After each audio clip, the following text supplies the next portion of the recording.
वासुदेवाय।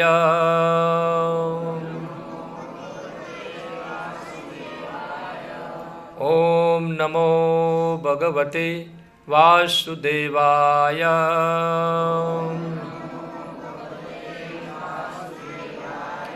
ओम नमो भगवते वासुदेवाय।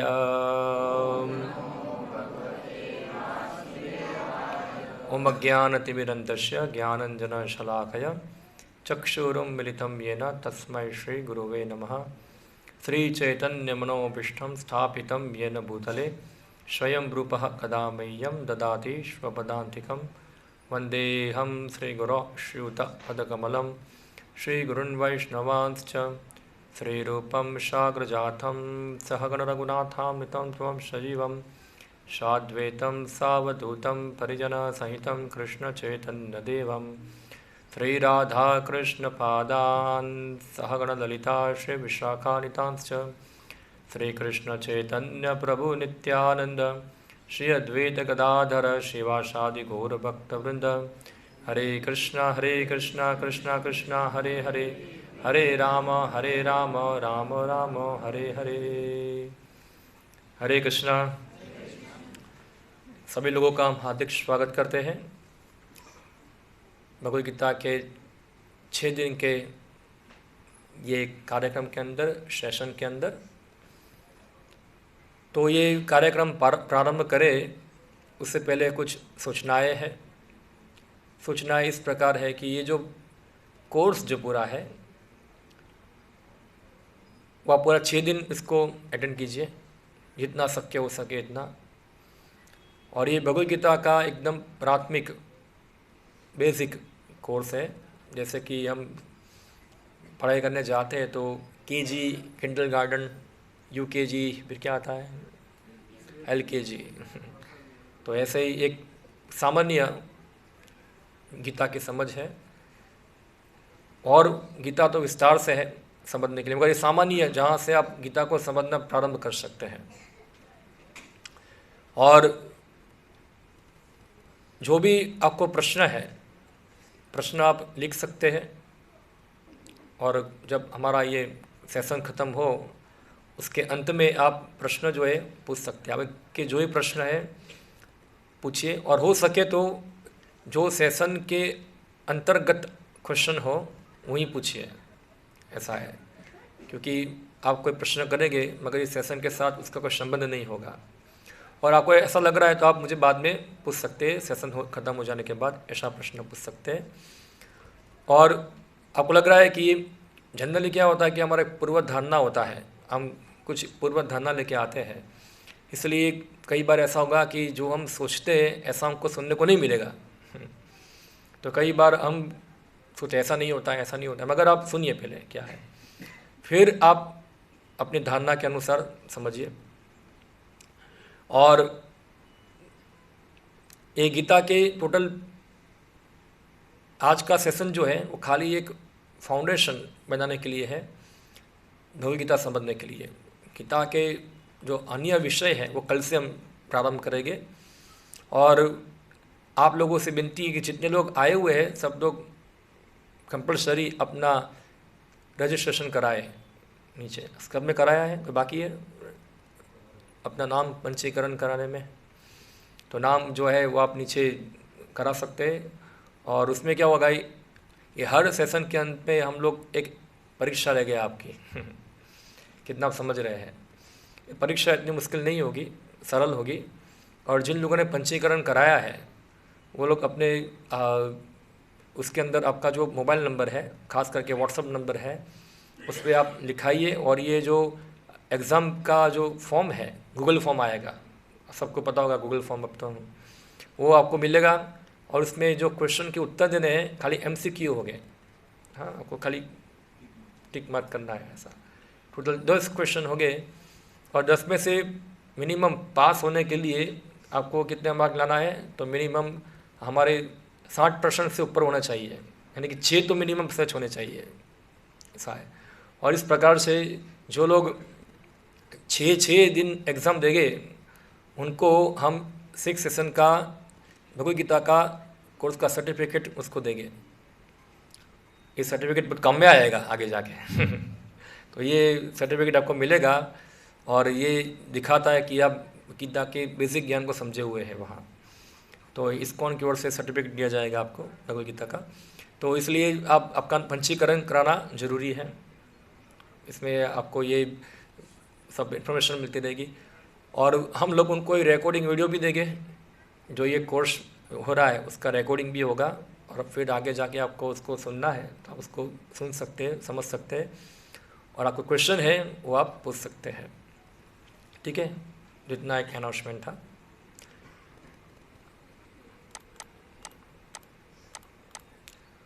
तो आज ये जो कोर्स है ये भगवद गीता के 5 विषयों के ऊपर आधारित है। गीता के अंदर 5 विषय हैं।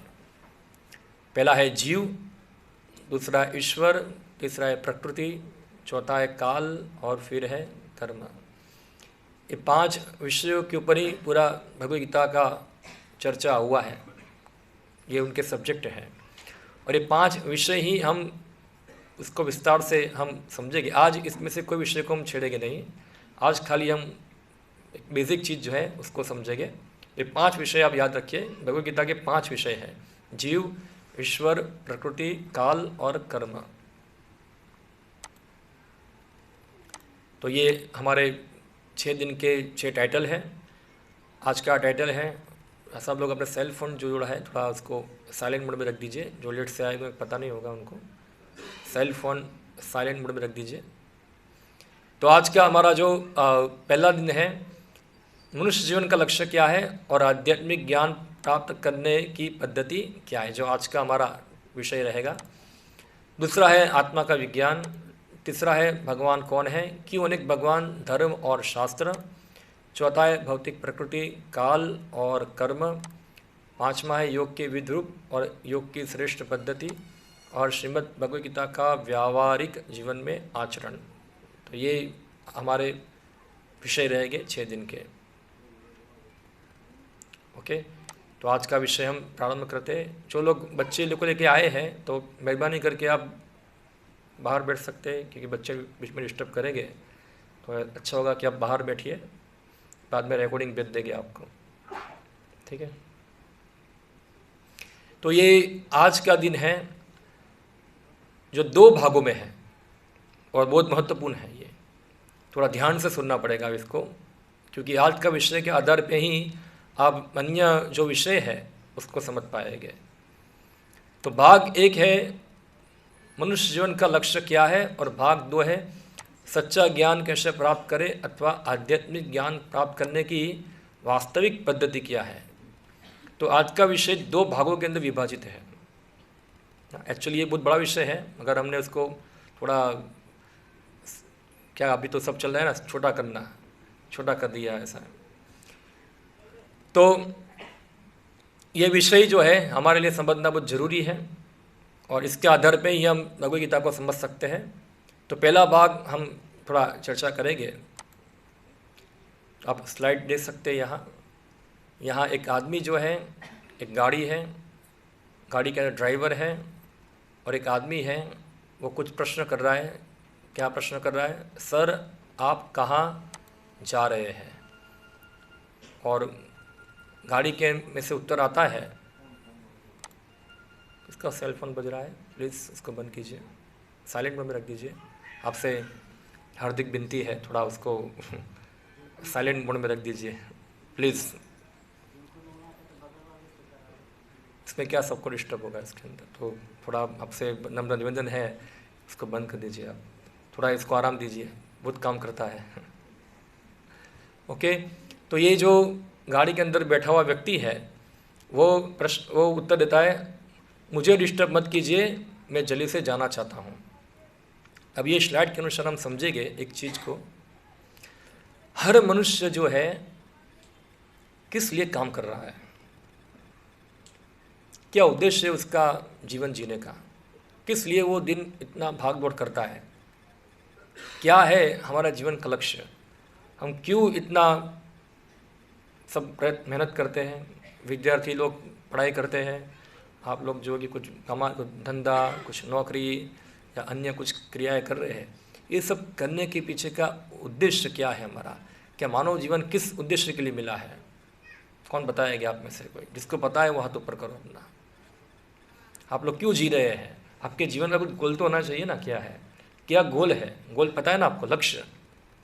हाँ, क्या लक्ष्य लेके आप जीवन जी रहे हैं? बस ऐसे ही सब जी रहे हैं तो मैं भी जी रहा हूँ, ऐसा है?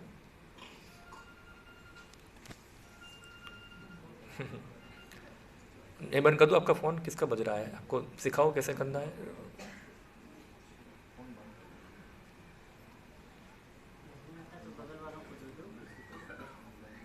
ऐसा तो पीछे बैठ जाइए आप दादा, आपको बंद करना नहीं आता है तो।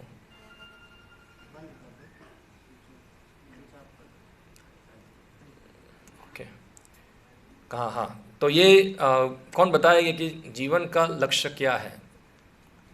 मोबाइल फ़ोन बजाना, हाँ, सेल फोन, फेसबुक देखना, यूट्यूब देखना, क्या है जीवन का लक्ष्य? क्या है? हाँ बोलिए माता जी। प्रभु प्राप्ति। ओके, एक जवाब मिल गया। और कोई यहाँ से अभी प्रभु में से कोई बोलेंगे? हाँ, कर्म करना। ओके, क्यों करना कर्म?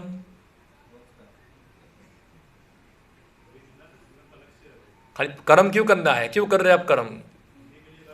जी क्यों रहे हैं? कर्म क्यों कर रहे हैं? हाँ, तो क्यों, क्या उद्देश्य है? बस आप कर्म करें, कुछ पता नहीं क्यों कर्म कर रहे हैं, बस करी जा रहे, करे जा रहे, क्या है?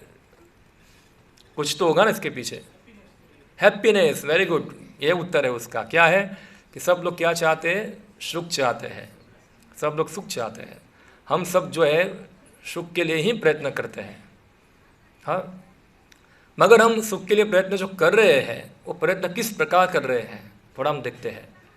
हर व्यक्ति जो है सुख की खोज में है। सुख की खोज में है सब लोग। देखो, सब लोग जो है यहाँ कोई स्पॉट खेल के खुश होना चाहता है। हाँ, कोई व्यक्ति जो है ऐसा नशा करके खुश होना चाहता है। हाँ, कोई व्यक्ति जो है ऐसे डिस्को करके खुश होना चाहता है। कोई व्यक्ति जो है सब एडवेंचर करके खुश होना चाहता है। कुछ व्यक्ति जो है फैशन करके खुश होना चाहते हैं, अलग अलग प्रकार की फैशन लगाते हैं, उससे खुश होना चाहते हैं। मतलब में सुख का मतलब क्या है कि हम हमारे जीवन को ज़्यादा क्या बनाएं? बेहतर बनाएं। यही सुख है ना हमारी, कि अभी हमारे पास 1 BHK है तो हमको क्या करना है? 3 BHK करना है। अगर हमारे पास साइकिल है तो हमको क्या करना है? स्कूटर पे आना है। स्कूटर चला गया अभी अभी एक्टिवा या तो फिर कोई दूसरी गाड़ी होगी। इसके पास एक्टिवा है, इसको क्या चाहिए अभी? 4 व्हीलर, मारुति अल्टो, ज़रूरत वहाँ से होती है। फिर आगे जाएंगे तो फिर थोड़ी और i10, i20 और ऐसे होंडा की गाड़ी जाएगी, फिर मर्सिडीज बेंज ऐसे। तो हम जो है हमेशा हमारे जीवन को क्या है, ज़्यादा पॉलिश और ज़्यादा बेहतर बनाने का प्रयत्न करते हैं। पर हम देखेंगे हमारे सुख जो है उसका दायरा क्या है, उस दायरे के अंदर हम सुख को भोगते हैं। हाँ, जैसे कि खाने का, ये व्यक्ति खा रहा है, कितना कितना आइटम इसके अंदर, पूरा रात भोग ले रहा है, आहार। हाँ, एक व्यक्ति सो रहा है, सोने का सुख। एक व्यक्ति यौन जीवन का सुख, और एक व्यक्ति जो है रक्षा करना। तो अभी देखिए, जो हमारे सुख हैं, जो हम सुख प्राप्त करना चाहते हैं, उसके जो केंद्र बिंदु है ये 4 चीज़ है: आहार, निद्रा, भय और मैथुन। ये जितने भी हमारे प्रयत्न हैं, जो कर्म है ना हमारे कर्म, ये 4 चीज़ों के आजू बाजू ही है। हम जो कर्म करते हैं ये 4 चीज़ों को प्राप्त करने के लिए कर रहे हैं। यहाँ इसके केंद्र बिंदु है, और हर व्यक्ति इसके चारों बाजू घूमता रहता है यहाँ, हाँ, सुख प्राप्त करने के लिए। मगर आप देखिए, ये जो सुख जो है वो पशुओं के अंदर भी होता है। पशुओं के अंदर भी मित्र होते हैं, उसके अंदर भी आप देखिए मस्ती होता है, मजाक होता है, उसका भी परिवार होता है। हाँ, और ये सुख जो है पशुओं में भी पाया जाता है। पशु लोग भी सुख प्राप्त करते हैं, आहार, निंद्रा, भय और मैथुन में से। हाँ, तो आप देखोगे हर मनुष्यों और पशुओं के अंदर ये जो चार चीज़ जो है ना, वो सबके अंदर समान ही है। क्या है? तो भी मेरा प्रश्न आपसे है, तो फिर मनुष्य में और पशु में क्या अंतर रह गया? कोई अंतर है उसके अंदर? क्योंकि हम लोग, हमारा जो सुख जो है वो भी चार चीज़ों के आजू बाजू में है, और पशुओं का सुख भी क्या है? चार चीज़ों के आजू बाजू है। पर क्या है कि हम जो है इस चार सुखों को ही ज़्यादा पॉलिश करने में लगे हुए हैं, ज़्यादा उसको और ज़रा डेकोरेशन करना, हर चीज़ को क्या है? डेकोरेशन करना। तो आहार को डेकोरेशन करना, निद्रा को डेकोरेशन करना, हर ये चार चीज़ों को ही ज़रा डेकोरेट करने में लगे हुए हैं हम लोग। मगर ये चार चीज़ जो है पशुओं में और मनुष्य में समान है। तो आप देखिए आज के मनुष्य क्या है? पशु ही है क्योंकि प्रयास तो इसलिए चल रहा है सबका इधर। और हम लोगों ने ये सुख को और ज़्यादा बेहतर बनाने के लिए क्या कर दिया? पूरा विकास किया, बड़े बड़े शहर बनाए। देखिए खास करके वेस्टर्न कंट्री के अंदर आप देखिए बड़ी बड़ी इमारतें हैं, हाँ, और बड़े बड़े घर, skyscraper building, jet plane, smartphone. मगर आप देखिए क्या मनुष्य सिर्फ द्विपाद पशु है जो व्यवहार कुशल और शानदार है, या वो किसी भी तरह से पशु श्रेष्ठ? अभी आप जरा बताइए मुझे, क्या हम और पशु क्या इक्वली हैं? क्या अंतर है किसके अंदर? कुछ कौन बताएंगे? यस, तो हम देख सकते हैं कि बुद्धि का स्तर मनुष्य का पशुओं से क्या है, इसलिए बुद्धि कहाँ लगा रहा है? वो आहार, निद्रा, भय, मैथुन को क्या करने में? पॉलिश करने में। जो पशु रास्ते में खाता है, हम लोग बड़ी बड़ी होटल बना के खाते हैं, और जो पशु रास्ते में सो जाता है, हम बड़ी बड़ी बिल्डिंग बना के सोते हैं। यानी कि वो हम यहीं सुखों को क्या कर रहे हैं? ज़्यादा बढ़िया बना रहे हैं। मगर आप देखिए हम ये सुखों को बढ़िया बनाने जा रहे हैं, इतना विकास कर रहे हैं, इतना जोरदार मेहनत कर रहे हैं, उसका परिणाम क्या आ रहा है? आप देखिए रिजल्ट क्या आ रहा है उसका। हाँ, तो रिजल्ट देखेंगे हम लोग तो क्या हो रहा है? असंतुष्टि, सेटिस्फाई नहीं है, हाँ, चिंताओं से घिरे हुए हैं, तनावग्रस्त है। मैंने कभी देखा नहीं कि कुत्ता कभी साइकियाट्रिस्ट के पास जाता है कभी, या सूअर कभी जाता है साइकियाट्रिस्ट पर? जाता है कोई? नहीं जाता है। ये सब समस्या किसको हो रही है? हताशा है, या तो कोई पशु है आत्महत्या कर दिया, ऐसा होता है कभी? ये कुत्ता भी बोलता है मैं आत्महत्या कर लूँगा, ऐसा।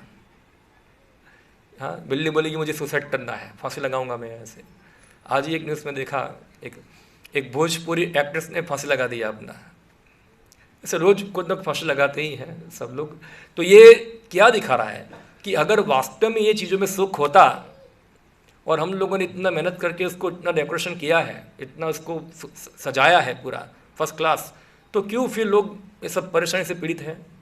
क्या कारण है उसका? क्या कुछ गलती हो रही है हमसे? खास करके वेस्टर्न कंट्री के अंदर तो विकास बहुत ज़्यादा है, और हम लोग तो विकास की बहुत तेज़ी से आगे बढ़ रहे हैं पूरा।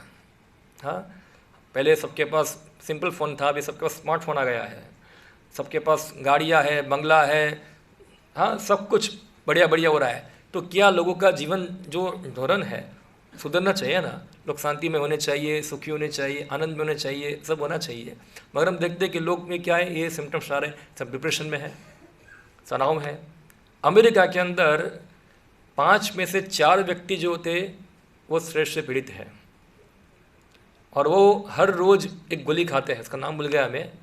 जैसे यहाँ हमारे यहाँ एस्प्रिन गोली का नाम था, पता है आपको? वो दिमाग में दर्द होता है, उसको खाते हैं वहाँ। तो उसे अमेरिका में एक डिप्रेशन की, स्ट्रेस की गोली है, उसका नाम भूल गया हमें क्या है। वो गोली सामान्य सबके घर में रहती है, जब भी वो उसको खा लो। इवन छोटे छोटे बच्चे जो है वो भी डिप्रेशन से ग्रस्त होते हैं। और आपने देखा होगा कई बार, तो अभी अमेरिका के अंदर छोटे बच्चे गन लेके जाते हैं, सब टीचर को ठाठा मार देते हैं, ऐसा है। हाँ, तो इतना बड़ा डेवलप कंट्री है, मगर इतना डेवलपमेंट होने के बाद भी वहाँ समस्या भी ज़्यादा है, सिक्योरिटी नहीं है, वहाँ इतना सिक्योरिटी नहीं है लोगों का। कितना अभी देखो इतना डेवलपमेंट है, सब देश झगड़ा कर रहे हैं।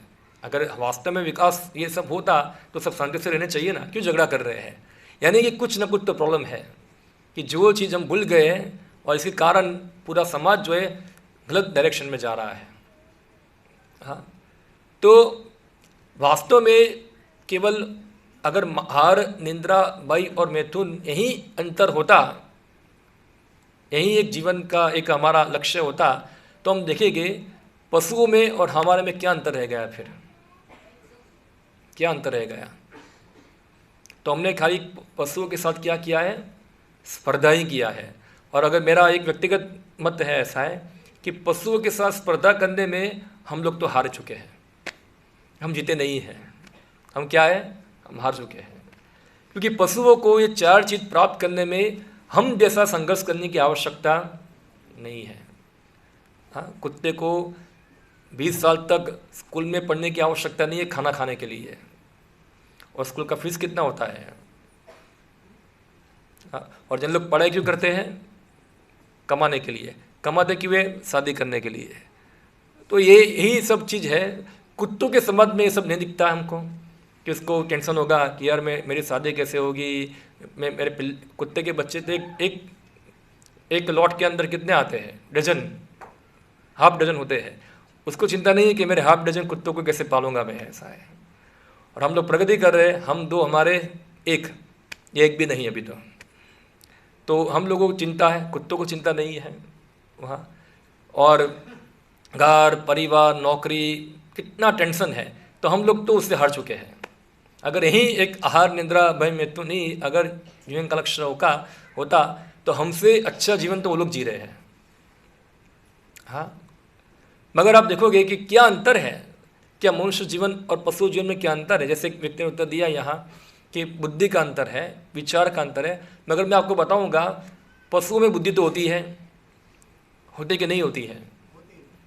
हाँ, आप एक कुत्ते को बोलोगे हुप, तो कुत्ता क्या करेगा?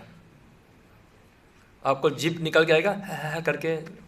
हाँ, उसको पता है कि वो डांट रहा है मुझे ये, पर आप उसको करेंगे तो क्या करेगा? पूछ लाएगा ऐसा। उसको पता है मुझे क्या कर रहा है, प्रेम कर रहा है। तो कुत्ते बुद्धि तो है, तभी तो ऐसा कर रहा है वो। कोई भी चीज़ को ले लीजिए आप। हाँ, मगर उनकी जो बुद्धि है वो केवल आहार, निंद्रा, भय और मैथुन तक की सीमित है। उसके आगे कुत्ते कुछ सोच सकते या तो पशु लोग कुछ सोच सकते नहीं है। तो देखिए, ये हम भी खाते हैं, कुत्ता भी खाता है। आजकल के भाग्यशाली कुत्ते हैं जो ऐसे बड़ी बड़ी गाड़ियों में घूमते हैं और अच्छा सोते हैं, अच्छा खिलाते हैं। होते हैं ना आप तो। पहले घर के लोग अंदर एक गाय रखते थे, अभी फैशन क्या है? कुत्तों को रखना। और सुबह सुबह कहाँ लेके जाते हैं? कुत्ते को घुमाने के लिए। क्या बोलते हैं? Dog for walk. हाँ, डॉग को ले जाते हैं वॉक कराने के लिए, और हम डॉग के पीछे वॉक करते हैं और डॉग हमारे आगे वॉक करता है। और बीच में कुत्ता कुछ टट्टी पट्टी कर दिया तो उसको साफ भी करना होता है। यहाँ भारत में नहीं है, उधर बाहर की कंट्री में है ऐसा कि जो किसी का रास्ते के ऊपर टट्टी कर दिया तो जो मालिक है उसको साफ करना है। तो ये क्या है? प्रगति है, कुत्ते की टट्टी साफ करना, ऐसा है।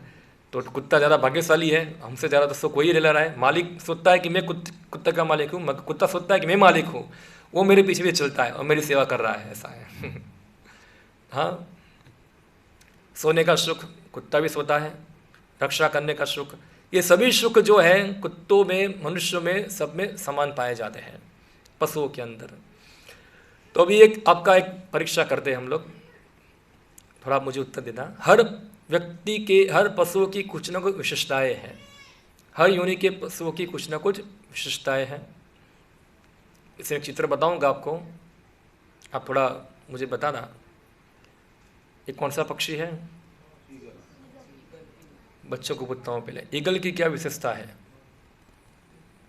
वो बहुत ऊपर से उड़ता है तो भी वो नीचे बहुत आसानी से। हाँ, उसकी आंखें जबरदस्त कैमरे जैसी है पूरा। हाँ, बहुत ऊपर भी उड़ता है तो नीचे की चीज़ को क्या है वो देख सकता है। वो ईगल की विशेषता है। फिर ये क्या है? घोड़ा। घोड़े की क्या विशेषता है? तेज दौड़ता है। वेरी गुड, पता है सबको। आज तो घोड़े देखने को मिलते नहीं है। फिर कुत्ता फेमस, क्या है उसकी विशेषता? हाँ, सूंघ सकता है, सूंघ सकता है। ओके। और ये क्या है? क्या विशेषता है उसकी? तो ताकत ज़्यादा है उसके अंदर, तो शक्ति वाला कार्य कर सकता है ना पूरा। ये क्या है? भालू की विशेषता क्या है? ज़्यादा सोता है वो। और ये कुक्कू क्या है? कुक्कू यानी कोयल। कोयल का क्या विशेषता है? उसका आवाज़ क्या है? ज़्यादा मीठा। अभी तो कोयल गर्मी में बहुत बोलती है, अभी बोलती नहीं है इतना। वरना उसका आवाज़ बहुत आता है, तो उसका आवाज़ क्या है? बहुत मधुर है। अब एक पशु रह गया, उसकी विशेषता क्या है? कौन बताएंगे? सब पशुओं की कुछ ना कोई विशेषता है। ये पशु की क्या विशेषता है?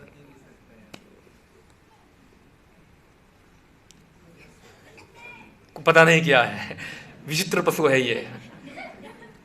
क्या कर रहा है, क्या नहीं कर रहा है, कुछ पता नहीं है। विशेषता तो है, क्योंकि हर व्यक्ति की कुछ ना कुछ, हर योनियों में जो भी पशु है विशेष कार्य कर सकता है, उसको एक शक्ति मिला है।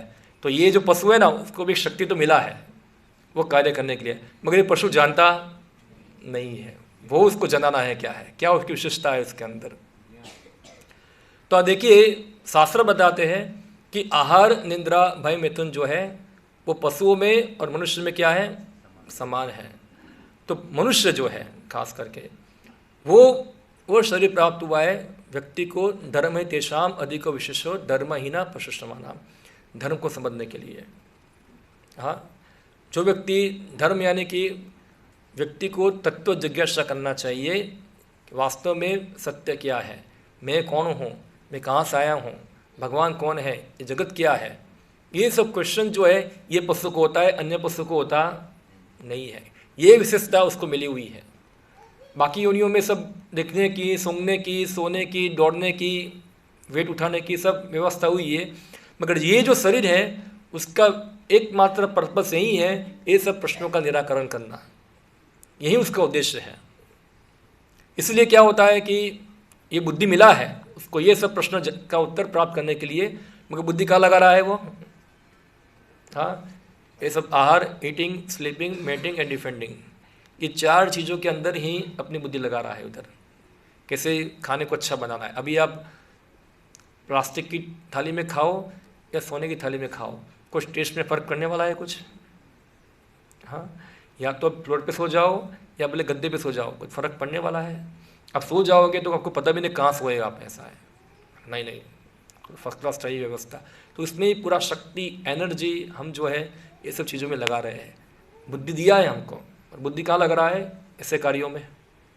इसलिए ये जो चीज़ जो है आहार, निद्रा, भय, मिथुन जो है ये सब इतना व्यक्ति को मिलने के बाद भी व्यक्ति सेटिस्फाई नहीं होता है, संतुष्ट नहीं होता है, डिप्रेशन में रहता है, क्योंकि जो फंडामेंटल क्वेश्चन जो है वो उसके संतुष्ट हुए नहीं। अब देखिए, कुत्ता होगा, एक कुत्ता कभी प्रश्न नहीं करेगा कि ये जामनगर है, ये करेगा? ये उसके दिमाग में कोई प्रश्न आएगा ही नहीं कि जामनगर है, ये गुजरात का एक जिला है, नहीं आएगा। या तो फिर बिल्ली होगी, आकाश में देखेगी, उसको सूरज देखेगा तो बिल्ली नहीं पूछेगी ये क्या है, गोल गोल ऐसा है। छोटे बच्चे पूछते हैं पिताजी गोल गोल क्या है? सूरज है। तारे दिखते आकाश में, क्या है तारे, गिरते क्यों नहीं नीचे, हवा में क्यों लटक रहे हैं, ऐसा है प्रश्न होता है ना। और वहाँ कोई रहता है कि नहीं रहता है, खाली पड़ा हुआ है। तो ये सब प्रश्न जो है वो किसको होते हैं? मनुष्य को होते हैं, पशुओं को होते नहीं है। इसलिए जो मानव जीवन का जो लक्ष्य है वो क्या है? ये सब फंडामेंटल क्वेश्चन जो है उसको समझना। मैं कौन हूँ, मैं कहाँ से आया हूँ, मृत्यु के बाद मैं कहाँ जाऊँगा, मैं क्यों दुखी हूँ। हाँ,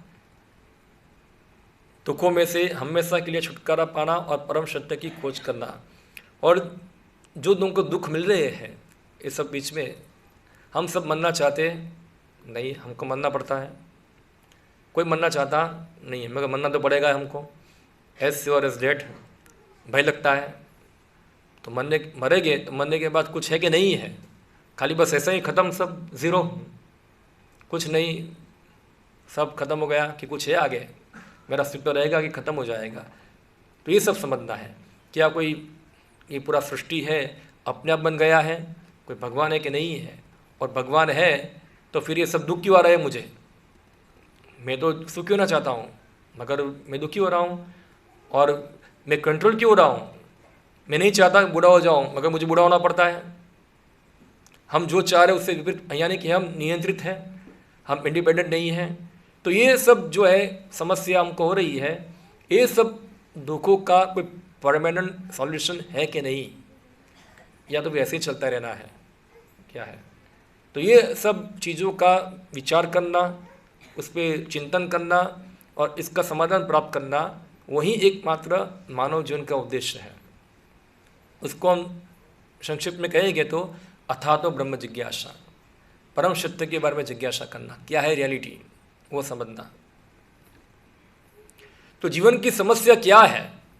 समस्या ये है कि वो सबको आ रही है, सबको आ रही है।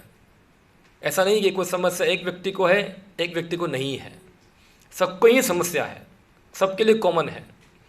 देखो, आपके दांत में दर्द होगा तो आपको दर्द होगा, डॉक्टर के लिए क्या होगा? उसके लिए तो दर्द नहीं, उसका सुख है, तो पैसा मिलेगा उसको तो। मगर कुछ समस्या ऐसी है जो सबके लिए कॉमन है और कोई व्यक्ति उसे बच सकता नहीं है, सबको ही वो आने वाली है। क्या है? पहला है जन्म, सेकंड है मृत्यु, तीसरा है जरा और पांचवा है व्याधि। जन्म, मृत्यु, जरा और व्याधि, ये समस्या सभी के लिए एक समान है और कोई उसे नहीं चाहता और कोई उससे बच भी नहीं पाता। मुकेश अंबानी होगा, भले करोड़पति है, मगर मुकेश अंबानी नहीं कर सकता कि बीमार नहीं होगा, मैं बीमार उसको भी होना पड़ेगा। हाँ, या तो फिर वो सोचेगा मैं बुरा ना हो जाऊं, बुरा उसको भी होना पड़ेगा।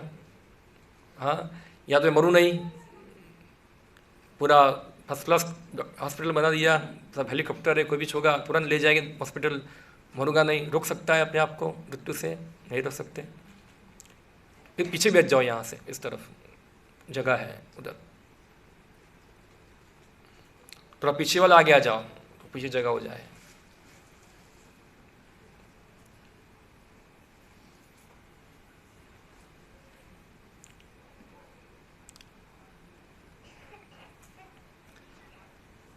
जो पीछे से आ रहे हैं उनको पीछे ही बैठाओ, तो क्या सब डिस्टर्ब ना हो इधर।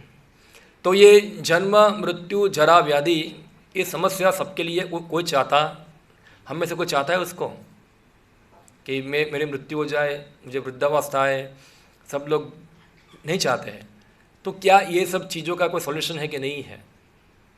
ये सब विचार करना, ये मनुष्य जीवन का उद्देश्य है। देखिए, जन्म का दुख, बहुत दुख होता है, हम भूल चुके हैं। माँ के गर्भ में रहना ऐसे, हाँ, अब 7 महीने 8 महीने तक रहना ऐसा, कितना कष्टदायक है पूरा। मृत्यु का दुख होता है।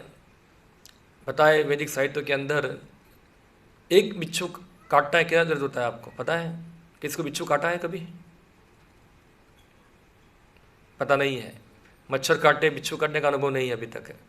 जिसको काटा हो उसको पूछो, जब एक बिच्छू काटता है कितना पेन होता है। ऐसे 1000 बिच्छू आपको काटेंगे, क्या होगा आपको? कितना पेन होगा। इतना भयंकर पेन होता है जब भी किसी व्यक्ति की मृत्यु होती है। आपने कभी किसी को मरते हुए देखा होगा तो ज़रा देखना, उसको जाओ, जाके देखो कैसे मरता है वो, कितना पेन उसको हो रहा है। हाँ, शरीर छोड़ने के लिए कितना कष्ट होता है। तो मृत्यु का एक दुख है। और चलो, शरीर का तो पेन है ही, वो तो सबसे बड़ा पेन है। दूसरा पेन क्या होता है? सब परिवार को छोड़ देना है। ये तो उसको बहुत पेन करता है यहाँ। वो तो पेन चलो सहन हो जाएगा, मगर ये सब संबंधी है, परिवार है, मेरा घर है, बच्चे हैं, बीबी है, सबको छोड़ना है परमानेंटली, हमेशा हमेशा के लिए। ओह, बहुत पेन होता है, कभी वापस नहीं आना है इधर, ऐसा है, बहुत पीड़ा होती है। तो मृत्यु का क्या रहता है, एक दुख है। और वृद्धावस्था है, सब लोग वृद्धावस्था चाहते हैं, सब बाल वाइट हो जाते, काले कराते हैं।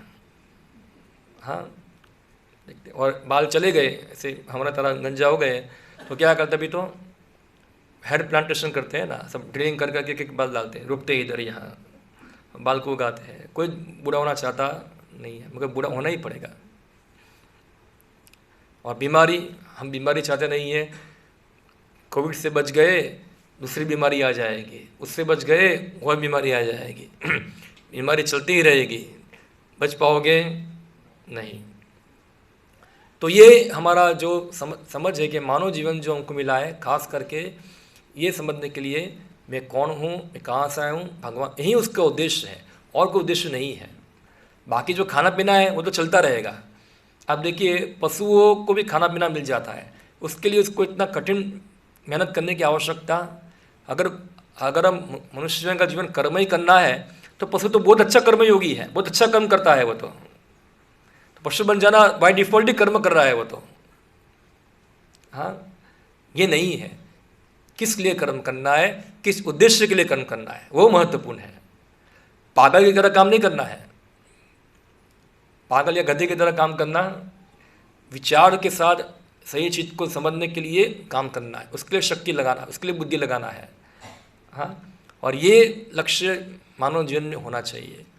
इसके अलावा जो भी कुछ है वो क्या है, हमारे लिए अलग अलग प्रकार की पीड़ा का ही कारण बनता है। और कोई सोचता नहीं है ऐसा, समझो मनुष्य क्या है, पशु ही है। क्या है, जैसे आप देखो, 10 स्लाइड है, पशु प्लस धर्म क्या है, मनुष्य, मनुष्य माइनस धर्म क्या है, पशु। यानी कि हम क्या हो जाएंगे, 2 पैर वाले पशु। क्या हो जाएंगे, 2 पैर वाले पशु। ओके, तो ये हमारा प्रथम भाग जो है वो पूर्ण हो रहा है। अभी हम नेक्स्ट पार्ट पे जा रहे हैं। उससे पहले हम इसका सारांश समझते हैं। दुखों का कारण और परम सत्य की पूछा करना ही जिज्ञासा का विषय है। तो मानव जीवन में यही जिज्ञासा करना चाहिए कि दुखों को निवारण कैसे करना और परम सत्य के बारे में जिज्ञासा करना। ओके, तो ये फर्स्ट पार्ट हमारा ख़त्म हो रहा है। अभी सेकंड पार्ट जो हमारा है कि ओके, हमने जान लिया कि हम दुखी है, दुखों का निवारण हमको करना है और परम सत्य के बारे में जिज्ञासा करें, पर कैसे करें, कैसे, कौन हमको समझाएगा, कैसे हमको जाने, वो ज्ञान को कहाँ से प्राप्त करें।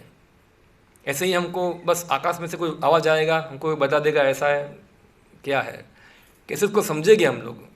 तो जो सही ज्ञान है, जो व्यक्ति सही ज्ञान को समझेगा तो सही प्रकार से एक्ट कर पाएगा। जैसे आपको उदाहरण दूँ मैं, ए रूम है, ए रूम के अंदर अंधेरा है, चौड़ाई प्रकाश नहीं है, आपको बाहर निकलना है, कैसे निकलेंगे,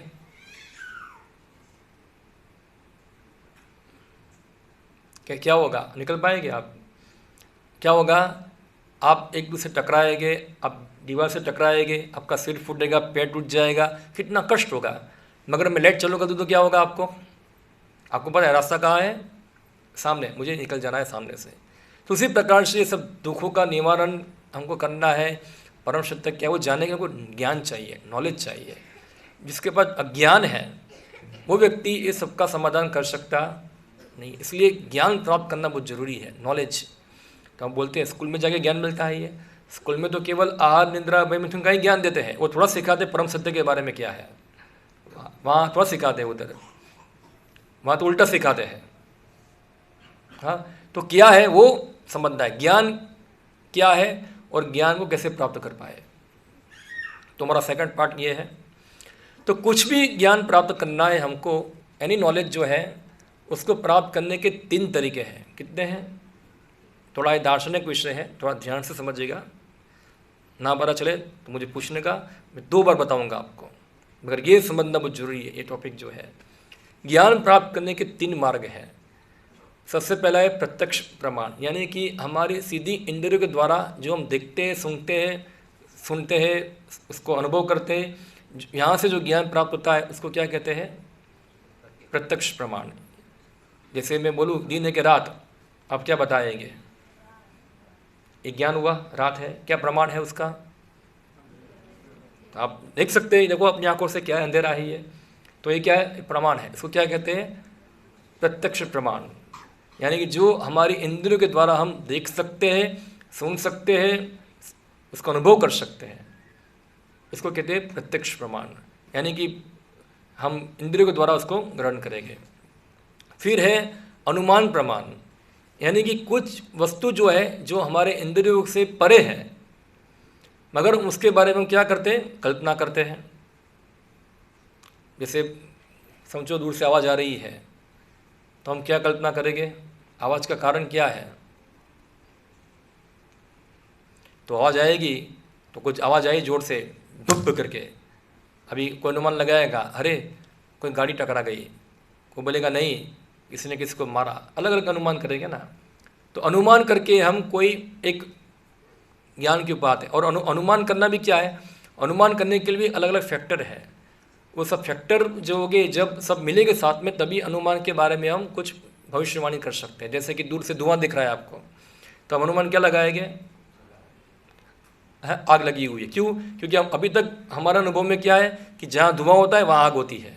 वो यानी कि अनुमान करने में भी वो घटना तो हमारे पास होनी ही चाहिए, तभी तो उसका अनुमान कर पाएंगे हम लोग, वरना कैसे कर पाएंगे। जो चीज़ का आपको अनुभव ही नहीं है, उसका अनुमान करना ही मुश्किल है आपके लिए। यानी कि वो घटना को आपने कभी देखा होना चाहिए, आपने समझा होना चाहिए, तभी तो आप उसको समझ सकते हैं घटना को। सही बात है। तो ये अनुमान यानी कल्पना द्वारा क्या है, वो ज्ञान को प्राप्त करना। और अंत में है शब्द प्रमाण। यानी कि जो व्यक्ति के पास सही ज्ञान है, उनसे सुनना, उनसे जान लेना। अब ये तीनों चीज़ों को हम थोड़ा समझते हैं विस्तार से। प्रत्यक्ष प्रमाण क्या है, तो देखिए हमारे पास सब अलग अलग इंद्रियाँ हैं, आँख है, कान है, नाक है, सब इंद्रियाँ है। वो इंद्रियों के माध्यम से हम ज्ञान को ग्रहण करते हैं। मगर ये प्रत्यक्ष प्रमाण के अंदर प्रॉब्लम क्या होता है, एक प्रॉब्लम ये है कि हमारी इंद्रियाँ क्या है, सीमित है। सही बात है क्या। आप देखो हमारे कान की क्षमता, कान की सुनने की क्षमता कितनी है, कितना कान सुन पाएगा। तो आकाश, ये सब पूरा वातावरण के अंदर बहुत सारे प्रकार की आवाज़ें हैं, क्या सभी आवाज़ हमारे कान सुन पाते हैं। हाँ, विज्ञान के अनुसार जो फ्रिक्वेंसी है कान को सुनने की, फ्रिक्वेंसी को क्या कहेंगे हिंदी में, आवृत्ति। देसी हिंदी आवृत्ति। आपको आवृत्ति शब्द पता नहीं होगा सबको, आज भूल गए, फ्रीक्वेंसी बोलना पड़ेगा, सबको पता रहता है। तो फ्रीक्वेंसी जो है, जो कान को सुनने की, विज्ञान के अनुसार वो फ्रीक्वेंसी कितनी होती है मनुष्य के लिए, 20 hertz to 20 kilohertz. Hertz यानी कि एक यूनिट है फ्रीक्वेंसी का, जिसके अंदर फ्रीक्वेंसी मेजर होती है। तो ये 20 टू 20 किलो हर्ट्ज फ्रीक्वेंसी होगी, इसके बीच में जो आवाज़ आएगा वो आवाज़ हमारे कान सुन पाएंगे। इससे कम होगा नहीं सुन पाएगा, इससे ज़्यादा होगा नहीं सुन पाएगा। हाँ, मगर कुत्ता है वो ज़्यादा हाई फ्रीक्वेंसी का आवाज़ सुन सकता है। हाँ, इसलिए कई बार विदेशों के अंदर कुत्ते को बजाने के लिए लगते हैं डॉग विशल। वो विशल बजाते हैं, कुत्ते आ जाते हैं, आदमी को सुनाई देता नहीं है।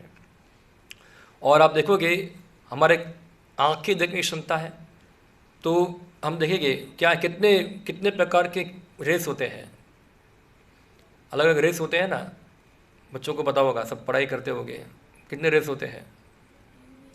हाँ क्या, एक हमारा आवाज़ नहीं आ रहा है, यूवी रेस। यूवी रेस यानी कि अल्ट्रा वायलेट रेस, उसको देख पाते हैं हम लोग। अल्ट्रा वायलेट से भी ज़्यादा आगे है इंफ्रारेड रेस, नाम सुना होगा आप लोगों ने। आप जो रिमोट से चालू करते हैं उसमें क्या होता है, कौन से रेस होते हैं, इंफ्रारेड होते हैं सब। वो रे को हम देख पाते हैं। हाँ, वो रेस तो है, हमारी आँख उसको देख पाती नहीं है। तो आँख की भी देखने की क्षमता है, वो कुछ ही प्रकार कलर को देख पाएगी, सब कलर को देख पाएगी। आप देखिए कुछ पशु ऐसे हैं जिनको हर चीज़ क्या दिखती है, ब्लैक एंड वाइट। और कुछ पशु है वो 2 डायमेंशन में देख सकते हैं। हम कितने डायमेंशन में देखते हैं, 3। हमको हाइट भी दिखती है, चौड़ाई लंबाई और वो भी दिखती है, हमको डेप्थ भी दिखती है। कुछ पशु है उसको 2 डायमेंशन दिखता है, खाली लंबाई चौड़ाई दिखती है, डेप्थ दिखती नहीं है। तो सबके इंद्रियों की क्षमता अलग अलग है। तो क्या रियलिटी क्या है? क्या टू डायमेंशन में है कि थ्री डायमेंशन में है सब चीज़ें? हमको थ्री डायमेंशन दिखता है, किसी और को ज़्यादा डायमेंशन दिखता होगा उसको। तो यानी कि हमारी इंद्रिया क्या है? सीमित है। ऐसे कितने उदाहरण हैं, आप समझ सकते हैं कि हमारी इंद्रिया जो है अपूर्ण है। जैसे यहाँ देखिए आप, इंद्रिया अपूर्ण है। इंद्रिया अपूर्ण होने के कारण क्या होता है कि हम क्या होते हैं? भ्रमित हो जाते हैं। जैसे आप देखिए चित्र के अंदर ये क्या है? वो ट्रायंगल है क्या? कुछ चीज़ को कट के रखा है। ये क्या है? दो मुख है या कप है? क्या है? हाँ, ये क्या है?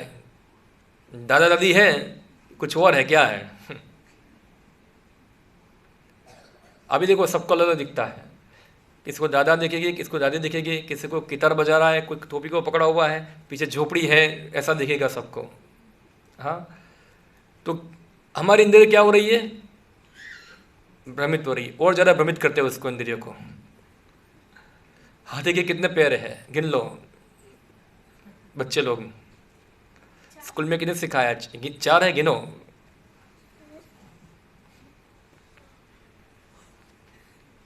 क्या हो गए? भ्रमित हो गई। हमारी इंद्रिय क्या हो गई?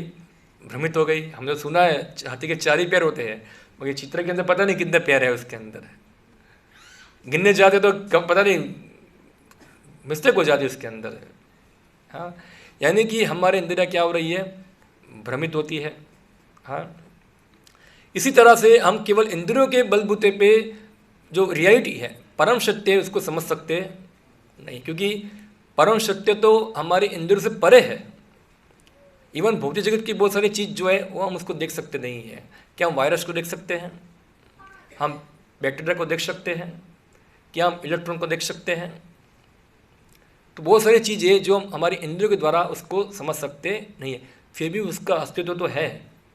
तो दुनिया में ऐसी बहुत सारी चीज़ें हैं जो हमारे इंद्रिय गम्य से परे है, ऐसा है। इसलिए इंद्रियों द्वारा जो ज्ञान प्राप्त होता है वो 100% सही होता नहीं है। उसमें क्या होता है? कुछ ना कुछ दोष होता ही है, त्रुटियाँ होती ही हैं। इसलिए आप देखिए हमारे विज्ञान के अंदर हर बार बुक्स चेंज होती रहती है। क्या है? बुक्स चेंज होती है। आप पढ़ेंगे अलग अलग केमिस्ट्री के अंदर, पहले कोई आया, कोई बोला पहले डाल्टन आया, फिर दूसरा आया, तीसरा आया, अलग अलग लोगों ने अलग अलग एटॉमिक टेबल बनाया। ऐसा है, क्यों चेंज हुआ? हाँ, अलग अलग चेंज होता है। कितना बुक्स चेंज होता है, सिलेबस, क्योंकि कोई सॉलिड एब्सोल्यूट ज्ञान जो है वो कभी पहुंचा ही नहीं है विज्ञान वहाँ तक। जब मैं पढ़ाई कर रहा था तब हम स्कूल में पढ़ाते थे, ऐसा है कि प्लूटो क्या है? ग्रह है। जब थोड़ा बड़ा हो गया, जो मेरा भाई पढ़ने गया तो बोला प्लूटो ग्रह नहीं है। उसको निकाल दिया वहाँ से, तो मैं लिख के पास हो गया। अभी वो लिखेगा तो फेल हो जाएगा, उसको मार्क नहीं मिलेगा। थोड़े समय के बाद क्या हुआ? प्लूटो फिर से ग्रह है। क्या है ये? यानी कि हर बार क्या है, विज्ञान को स्थिर चीज़ पे रहता, हर बार क्या हो रहा है? चेंजेस हो रहा है। कहीं बोलता है ऐसा है, 5 साल के बाद बोलेंगे ऐसा नहीं, ऐसा है। पहले बोलेंगे कोविड के लिए वैक्सीन लो ही है, फिर 10 साल के बोलेंगे वैक्सीन अच्छा नहीं है, मर जाओगे आप, ऐसा है। तो क्या करें फिर? ऐसा है। यानी कोई सॉलिड, कोई नॉलेज, एब्सोल्यूट नॉलेज तो उनके पास नहीं है, क्योंकि जो भी ज्ञान है वो किसके द्वारा आ रहा है? इंद्रियों के द्वारा आ रहा है। इसलिए पूर्ण ज्ञान उससे प्राप्त कर पाएंगे नहीं। तो परम सत्य को हम इंद्रियों से नहीं समझ सकते। ये इंद्रियों का क्या है? लिमिटेशन है। पहला क्या है कि हमारी इंद्रियां अपूर्ण है, हम भ्रमित होते हैं, हम मिस्टेक करते हैं। इंद्रिया भ्रमित होने से क्या होता है? मिस्टेक होता है। आपने मिस्टेक किया होगा कभी, माता जी लोगों ने किया होगा खाने बनाने में। जीवन में एक बार तो मिस्टेक करते ही हैं। कई बार डालना है नमक, सॉरी चीनी डालना है, डाल दिया नमक, या तो नमक की जगह सोडा डाल दिया होगा। ऐसा है, किया है कभी? ऐसा हुआ तो होगा एक बार तो। और आप लोग गाड़ी चलाते हैं कभी, तो गाड़ी चला में देना है ब्रेक, दे दिया लीवर, ऐसा भी होगा। मिस्टेक तो होता ही है हमसे कुछ ना कुछ। तो हमारे गुजराती में कहावत भी है, मानस मात्र बोलने पात्र। सुना है आपने? हमेशा सबसे कोई ना कोई मिस्टेक तो होती ही है। कोई बोलेगा नहीं कि मैंने कोई मिस्टेक नहीं किया है, ऐसा है, होती ही है। हाँ, तो हमसे भूल होती है। और फिर क्या है? चौथी है धोखा देने की वृत्ति। हम अब ठगते हैं सबको। क्या करते हैं? ठगते हैं। जैसे साइंटिस्ट लोग सबको ठगते हैं, कुछ चीज़ ढूंढ निकाला, अभी पहले बताया ऐसा था, बाद में कुछ नया निकला, तो फिर इसको ठग क्या करेंगे, उसको कवर करके ठगेंगे सबको। ऐसा नहीं था, ऐसा नहीं था, पूरा धोखा चलता है, धोखेबाजी चलती है। हर फील्ड में क्या चलती है, धोखेबाजी ही चलती है। तो ये 4 दोष जो है सभी मनुष्य के अंदर पाए जाते हैं। इसलिए जब भी कोई मनुष्य जो होता है कुछ भी चीज़ बता रहा है, कुछ अपना ओपिनियन दे रहा है, समझना चाहिए उसका ओपिनियन जो है वो व्यक्ति तक ही सीमित है, वो सब पे लागू हो सकता नहीं, क्योंकि उसका ओपिनियन है। ऐसा नहीं कि जो बोलता है वो मुझे भी लागू होगा, ऐसा है, उसका विचारधारा है। ठीक है, तुम्हारा विचार तुम फॉलो करो, मुझे क्यों बता रहे हो। वो बोलता है मेरे अनुसार भगवान तो ये है, ठीक है तुम मानो, मगर मेरे अनुसार नहीं है ऐसा। तो हमको एब्सोल्यूट ज्ञान प्राप्त करने के लिए क्या करना पड़ेगा, वो जानना पड़ेगा हमको। फिर दूसरा पद्धति है अनुमान करना। जैसे आप देखिए यहाँ 1 2 3 4 5 और 6 अंधे हैं, रास्ते से जा रहे थे, रास्ते में क्या आ गया, एक हाथी आ गया। एक व्यक्ति ने सूंड पकड़ लिया और पूछा हाथी कैसा है। सूंड पकड़ क्या बोलता है, हाथी तो सांप जैसा लग रहा है पूरा। हाँ, किसी ने हाथी के दांत पकड़ लिए, हाथी कैसा है, बोला हाथी तो तीर जैसा लग रहा है। किसी ने हाथी का पेट पकड़ लिया, बोला हाथी कैसा है, बोला एक दीवार है हाथी तो। किसी ने पैर पकड़ लिया, बोला हाथी कैसा है, तो बोला हाथी तो एक पेड़ जैसा है। किसी ने पूंछ पकड़ा, हाथी कैसा है, बोला एक रस्सी जैसा है। अभी सब में से सही अंधा कौन है, हाँ कौन अंधा सही है, सब लोग गलत है। क्योंकि सब लोग क्या कर रहे हैं, अनुमान कर रहे हैं, अपना अपना स्पेकुलेशन कर रहे हैं, ऐसा होगा ऐसा होगा ऐसा होगा। आप देखो विज्ञान में भी होता है, मे बी, ये शब्द आते हैं, मे बी इसका मतलब क्या है, हो सकता है, perhaps, may be, should be, ऐसा। यानी कि ये क्या दिखा रहा है कि ये उनका अनुमान, उनका मत है, हाँ हाइपोथेसिस, एक धारणा है उनकी, ये कोई सॉलिड कोई कंक्लूजन नहीं है। जैसे एक हाइपोथेसिस है, इसके बारे में बताऊंगा, मैं आपको कल बताऊंगा या परसों बताऊंगा। बिग बैंग की थियरी है, क्या है पूरा सुना आप लोगों ने, हाइपोथेसिस है कि प्रूफ थियरी है, ये धारणा है। तो ऐसी बहुत सारी धारणाएँ चलती है, तो ये भी एक धारणा है। ऐसे हर व्यक्ति का कुछ ना कुछ अनुमान होता है। तो अनुमान है, सही नहीं है, खाली अनुमान है, ये सही नहीं है। अनुमान को हम फैक्ट लेके चल सकते हैं नहीं, मगर क्या हो रहा है आजकल, हम अनुमान को सही मान लेते हैं और हम पूरा जीवन उसके आधार पे जीते हैं। पता चला आपको, हमारा विचार इस प्रकार बनता है वो। तो अनुमान द्वारा भी सही ज्ञान प्राप्त हो पाएगा नहीं। फिर लास्ट में रह गया शब्द प्रमाण, यानी कि प्रमाणित व्यक्ति से सुनना। हाँ, तो जैसे उदाहरण मैं आपको दूँ, हमको जानना है कि हमारा पिताजी कौन है, कैसे जान पाएंगे, प्रत्यक्ष प्रमाण से, अनुमान प्रमाण से, क्या तरीका है।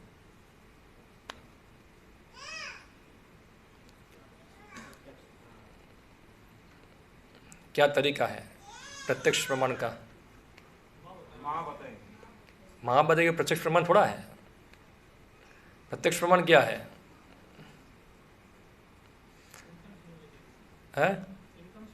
वो तो अनुमान हो गया ना फिर तो। प्रत्यक्ष प्रमाण क्या है, प्रत्यक्ष सर्टिफिकेट तो भी आजकल बहुत डुप्लीकेट भी मिल जाते हैं, क्या पता कि किसी ने डुप्लीकेट बना दिया है। डीएनए टेस्ट करेंगे, ओके, तो डीएनए टेस्ट करना है, तो आप कितने पुरुष का डीएनए टेस्ट करेंगे, भारत या पूरी दुनिया के अंदर कितने पुरुष रहते होंगे, हाँ कितना, किसको चुनेंगे आप, किसको नहीं चुनोगे आप। पूरी दुनिया में तो कम से कम 3 अरब लोग रहते हैं, 3 अरब का डीएनए टेस्ट करना है। कितना टाइम लगता है डीएनए टेस्ट करने प्रभु जी, आपको पता होगा कपिल साहब, कितना एक डीएनए टेस्ट करना कितना समय लगता है, नहीं पता आपको, 1 वीक लगता है, बाप रे, 5 मिनट। ये डॉक्टर उनको से पूछ रहा हूँ, उनको मैं, उनको पता होगा। वो बोले 1 वीक लग रहा है, चलो 1 वीक हम छोड़ दे, 2 दिन लेते हैं हम लोग, 2 दिन भी छोड़ो, 3 मिनट लेते हैं हम लोग, चलो। तो इतने 3 अरब व्यक्तियों का डीएनए टेस्ट करना है, 3 अरब गुणिया 3 करो, कितना होगा, 9 अरब मिनट, कितना घंटा हुआ, कितना दिन हुआ, कितना साल हुआ, गिन लो आप। तब तक तो आप भी मर जाएंगे और बहुत सारे लोग नए पैदा भी हो जाएंगे। तो और संख्या डबल हो जाएगी टेस्ट करने की। संभव नहीं है, क्या है, प्रैक्टिकल नहीं है, इतना पैसा भी नहीं है टेस्ट करने का, कौन समर्थन करेगा आपको टेस्ट करने के लिए तो प्रत्यक्ष प्रमाण के अनुसार आप जान पाएंगे नहीं। फिर सेकंड क्या रह गया, अनुमान प्रमाण। अनुमान करना, कैसा अनुमान करना, वो मेरा नाक मिल रहा है, मेरी आंखें मिल रही है, मेरा ये मिल रहा है, इससे भी क्या हम पता लगा पाएंगे कि यही इसका पिताजी है, ऐसा है। वहाँ गलत नंबर चुन लिया तो प्रॉब्लम हो जाएगा तो ये अनुमान करना भी क्या है, सही नहीं है। अंत में बचता है क्या है, शब्द प्रमाण। शब्द प्रमाण का मतलब है प्रमाणित व्यक्ति सुनना। जैसे आपने उदाहरण दी, आप लोग बताए कि माँ से पूछना, तो माँ से पूछना क्या है, शब्द प्रमाण है। ये क्या है, शब्द प्रमाण। माँ को पूछे कि पिताजी कौन है, माँ बोलेगी ये तुम्हारे पिताजी है। अभी वो बच्चे को और कोई प्रमाण की आवश्यकता नहीं, ना तो उसको प्रत्यक्ष आवश्यकता है, ना तो अनुमान की। अभी उसको प्रूफ करने की आवश्यकता नहीं है, जो माँ बताती वही प्रूफ है। सिंपल क्या है, वही प्रूफ है। फिर वो माँ के ऊपर डाउट कर सकता नहीं है कि भाई माँ तुम गलत तो नहीं बोल रही ना, तो फिर इसके वो कभी जान पाएगा नहीं क्या है, क्योंकि यही तरीका है उसको सही ज्ञान प्राप्त करने का।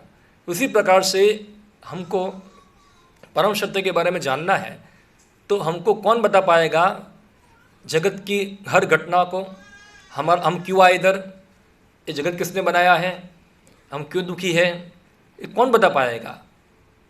जैसे उदाहरण मैं आपको दूँ, एक बिल्डिंग है पूरा, एक बिल्डिंग के अंदर कोने में क्या है, कौन सा सलिया लगाया हुआ है, कौन सा फ्लोरिंग डाला हुआ है, ये सब किसको पता होगा, इंजीनियर को पता होगा, जिसने बनाया उसको पता होगा। हाँ, उसको पता है। हम अनुमान लगाएंगे तो जान पाएंगे नहीं। सब लोग अपने सेल फोन थोड़ा प्लीज़ बंद कीजिए, और जो छोटे बच्चे हैं थोड़ा वो बाहर जाके बैठ सकते हैं, छोटे बच्चे वाले, थोड़ा क्लास में डिस्टर्बेंस ना हो इसके अंदर।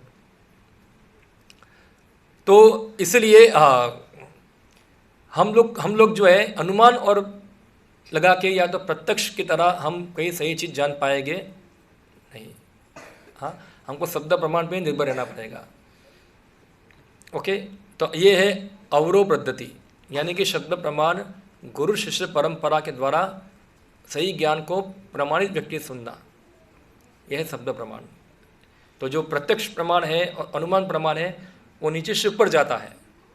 हम रिसर्च करते हैं और ज्ञान को ग्रहण करते हैं, ये ऊपर से नीचे आता है। ऑलरेडी किसी ने जाना हुआ है उससे हम जान ले रहे हैं।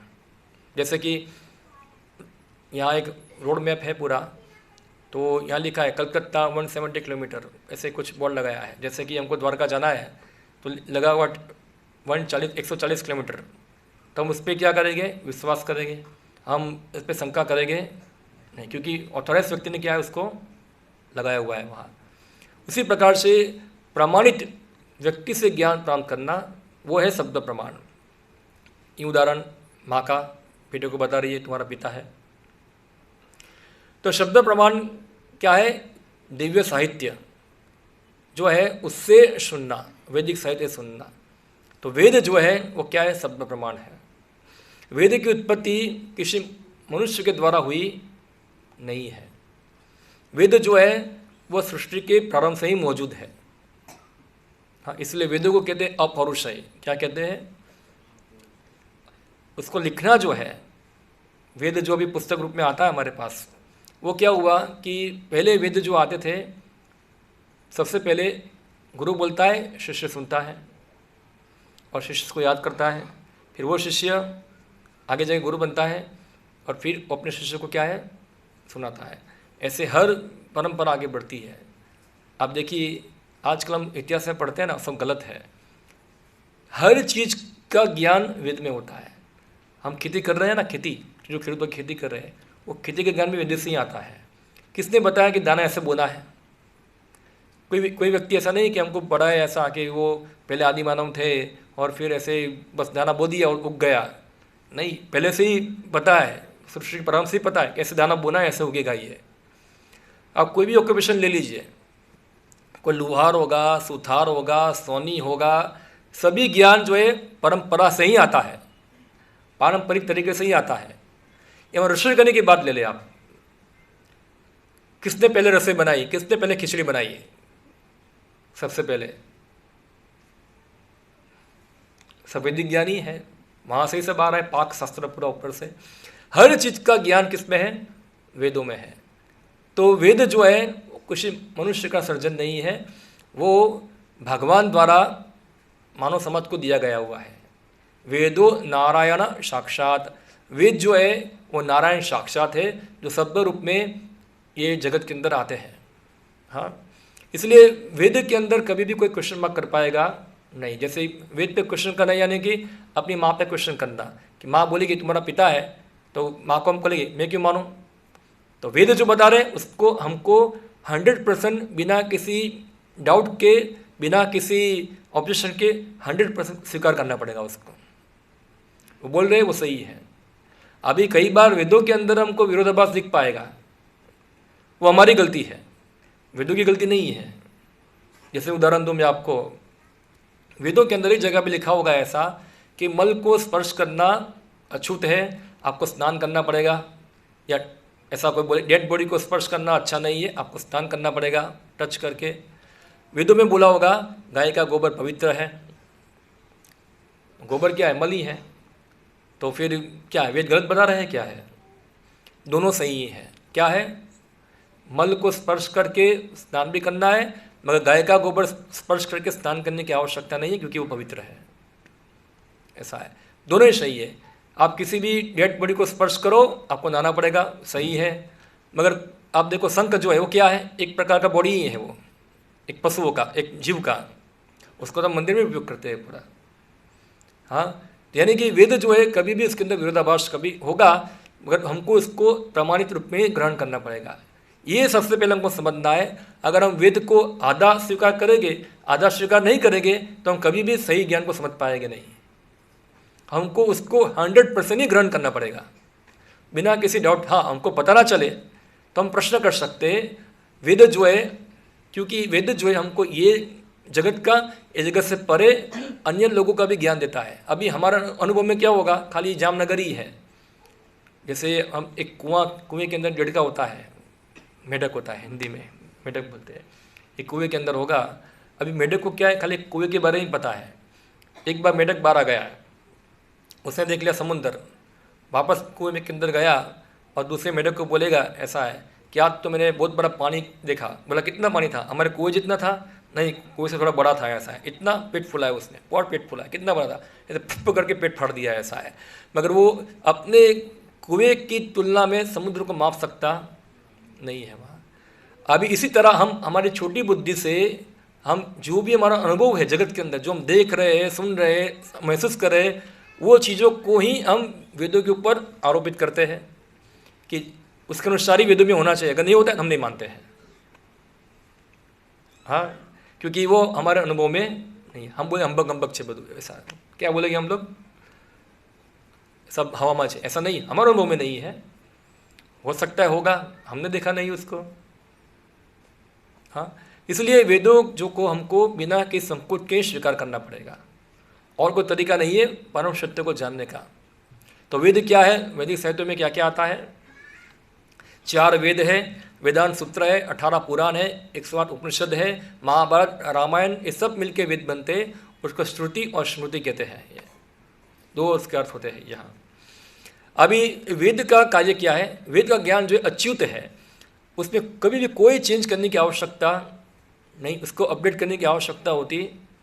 जैसे विज्ञान में चलता है ना, अपडेट करो, ऐसा है। यहाँ अपडेट करने की आवश्यकता नहीं। उसके अंदर आपको कोई ग्रामर की मिस्टेक भी नहीं मिलेगी। आपको सब कुछ जो है परफेक्ट है, परफेक्ट ही रहेगा। कौन है बाहर? बाहर है, हुआ कोई ठोकरा होगा। तो आप देखिए वेदों का उपयोग क्या है। जैसे आप मोटर बाइक लेके आते हैं तो उसके साथ क्या आती है?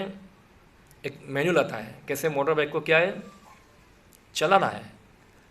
तो आप उसको पढ़ेंगे तो मोटर बाइक को क्या कर पाएंगे? आप अच्छी तरह से इसका उपयोग कर पाएंगे।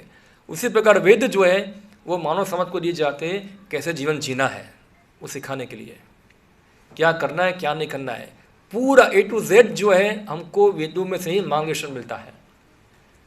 इसलिए आप देखिए पशु लोग जो है ये सब वेदों को पढ़ सकते हैं, नहीं है।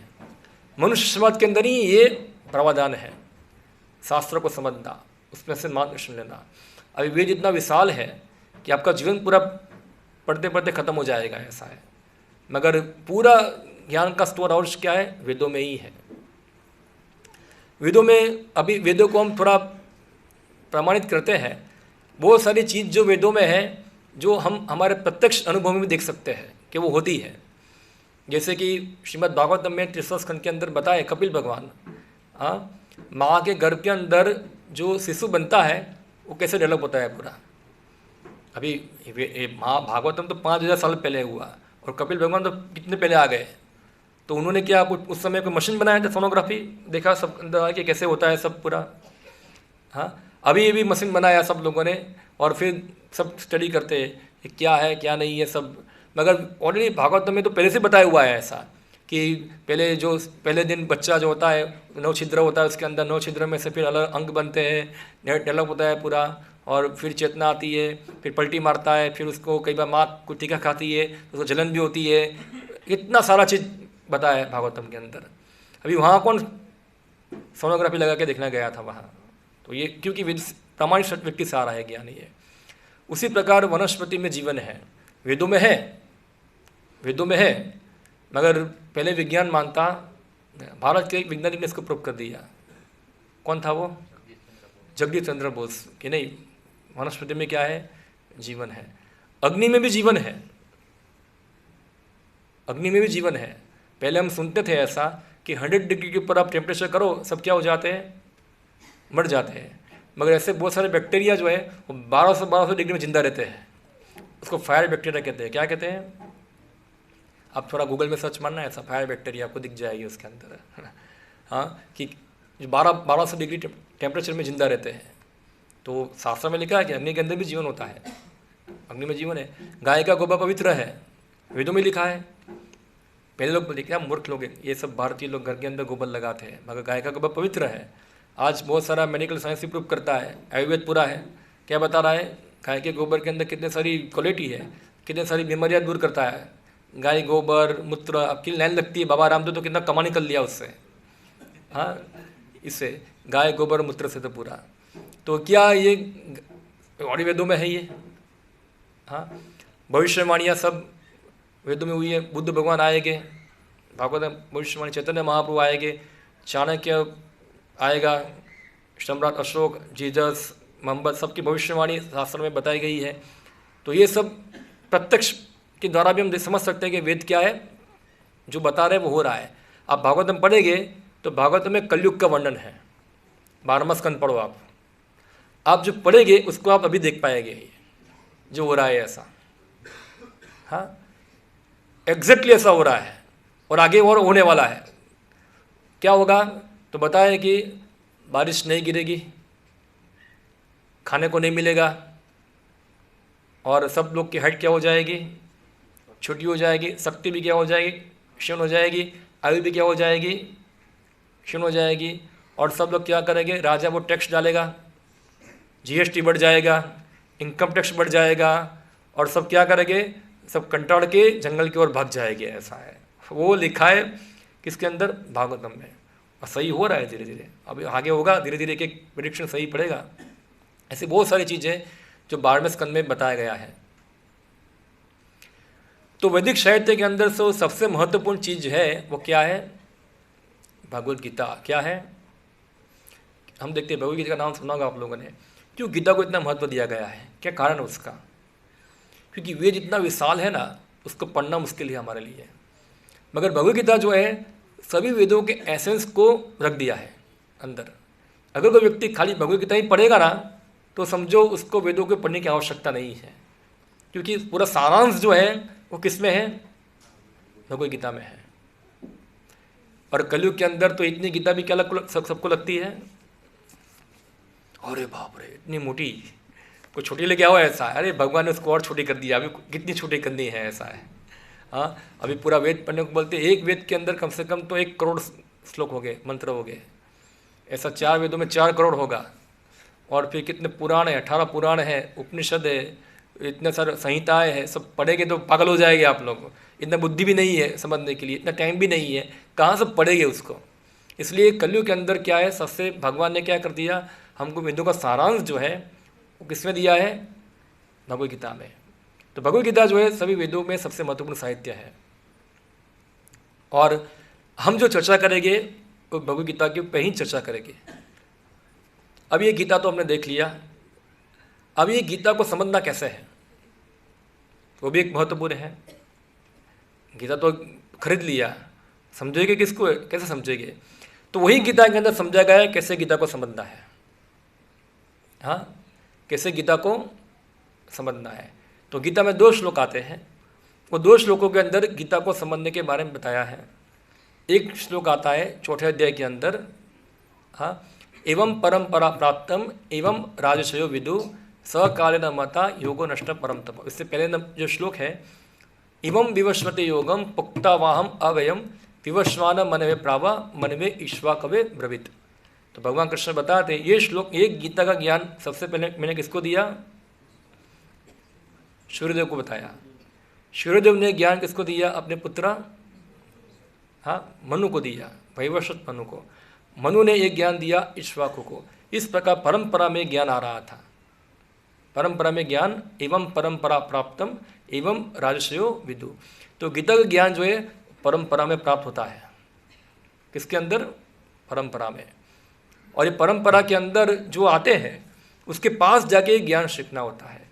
और इसके बारे में भगवान गीता में बताया, तद विधि प्रणिपातेन परिप्रश्नेन सेवया उपदेशन्ति ते ज्ञानम ज्ञानिन तत्वदर्शिनः। जाओ उनके पास जाके उनको प्रणिपात हो जाओ, उनको नमस्कार करो, उनकी सेवा करो और उनसे परम सत्य के बारे में सुनो, जानो क्या है। ये पद्धति है गीता को समझने की। अभी हमको जानना पड़ेगा परंपरा क्या है और व्यक्ति भी कौन है, वो भी हमको जानना पड़ेगा। सही परंपरा भी ढूंढनी पड़ेगी हमको, वो भी शास्त्र बताए क्या परंपरा है, क्या है, सब हम देखेंगे। तो सबसे पहले गीता को पढ़ने के लिए हमको क्या चाहिए, एक टीचर, एक गुरु चाहिए जो परंपरा में आता हो। हाँ, गुरु एक बहुत बड़ा विषय है ये, इसको हम थोड़े समय के अंदर पूरा नहीं कर पाएंगे। संक्षिप्त में बताता हूँ कि जो गुरु है वो हमेशा शास्त्र से ही बताएगा। प्रमाणित गुरु कहाँ से बताएगा, शास्त्र से ही बताएगा। अगर कोई गुरु बोलेगा ये मेरा मत है तो फिर वो गुरु बनने के लिए योग्य नहीं है, क्योंकि गुरु कभी शास्त्र से ऊपर हो सकता नहीं है। गुरु शास्त्र के क्या है, दायरे में ही। जैसे एक मेडिकल का टीचर है, वो अपने सिलेबस के बाहर की चीज़ बताएगा तो फिर वो टीचर नहीं है। तो आजकल तो बहुत सारे ऐसे स्पिरिचुअल गुरु होते हैं, बहुत सारी चीज़ बोलते हैं, मगर क्या वो शास्त्र से ही बोलते हैं, क्या कुछ अपना अनुमान या अपना अनुभव, अपना कुछ है वो सब मिक्स मसाला डालते हैं, क्या है। तो इसलिए गुरु की सबसे बड़ी योग्यता क्या है कि गुरु जो है वो शास्त्र के अनुसार ही बोलेगा, उसके आजू बाजू और कुछ बोलेगा नहीं। फिर गुरु जो है यहाँ को लक्षण बताए कि उसका जीवन जो है केवल भगवान की सेवा के लिए ही होना चाहिए। ऐसा नहीं गुरु जो है धंधा करता हो ऐसा, हाँ, कि थोड़ा मेरा बिजनेस भी है और थोड़ा कभी कभी थोड़ा गीता भी सिखाता हूँ मैं, और कभी कभी थोड़ा क्रिकेट भी खेलता हूँ, कभी कभी टाइम मिलता हो तो, या कभी कभी मूवी देखने भी जाता हूँ। तो ये गुरु का कार्य नहीं है। वो गुरु बनने की योग्यता, वो गीता का टीचर से बन सकता। आजकल देखो स्कूल में गीता पढ़ाते हैं ना टीचर लोग, वो पढ़ाने के लिए योग्य नहीं है। कि भगवद गीता वेद है, शास्त्र है, वो शास्त्र को पढ़ाने के लिए व्यक्ति की योग्यता चाहिए, ऐसा है। आजकल के टीचर पढ़ा सकते हैं, स्कूल के अंदर गणित पढ़ा सकते हैं, विज्ञान पढ़ा सकते हैं, गीता पढ़ा सकते नहीं है, क्योंकि उनकी योग्यता क्या है पढ़ाने की, उसका कोई क्वालिफिकेशन चाहिए ना। बोला मैं डिग्री पास किया, वो क्वालिफिकेशन नहीं है। क्वालिफिकेशन गीता में ही दी गई है क्या है उसकी, हाँ, हम आगे देखेंगे। फिर शास्त्र का पालन करता होना चाहिए, जो शास्त्र में लिखा है खुद पालन भी करेगा और दूसरों को ही बताएगा। ऐसा नहीं गुरु बोलता है मेरे लिए नहीं है आपके लिए है, ऐसा तो फिर वो गुरु योग्य नहीं है। फिर उनके उपदेश जो है गुरु साधु और शास्त्र के समान होने चाहिए। गुरु जो कुछ बताएगा शास्त्र के अनुसार, या पूर्वाचार्य जो शास्त्र का अनुगमन किए थे उनके अनुसार, और इस प्रकार से तीनों का तारतम्य ही समान रूप में बताएगा। इधर कोई अपना अनुमान बताएगा नहीं। और गुरु जो है प्रमाणित परंपरा में आना चाहिए। तो 4 परंपरा हम आगे देखेंगे, 4 परंपरा में से कोई एक परंपरा में आना चाहिए जिसमें वैदिक ज्ञान आता है। तो आप देखिए यहाँ उदाहरण है, हमको कुछ पढ़ना है तो स्कूल जाएंगे, कॉलेज जाएंगे, और कॉलेज जाने के लिए क्या चाहिए हमको? टीचर। इसी प्रकार गीता को पढ़ने के लिए क्या चाहिए हमको? टीचर और कॉलेज दोनों चाहिए। क्या चाहिए? जैसे कुछ पढ़ना है हमको क्या चाहिए? कॉलेज और टीचर दोनों चाहिए।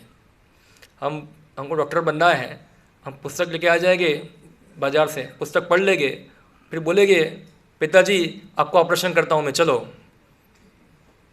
आपके पिताजी करने देंगे आपको ऑपरेशन? क्यों?